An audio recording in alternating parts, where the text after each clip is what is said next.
Ay, may hapon, good afternoon sa lahat. So, tuturuan namin kayo ni Apple kung ano yung sekreto para ang katawan ng aso or ang aso niyo hindi maging mabaho.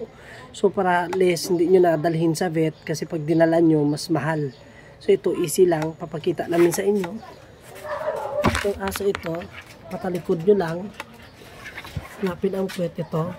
Yan ang puwet. Pisilin. Yan. Yan.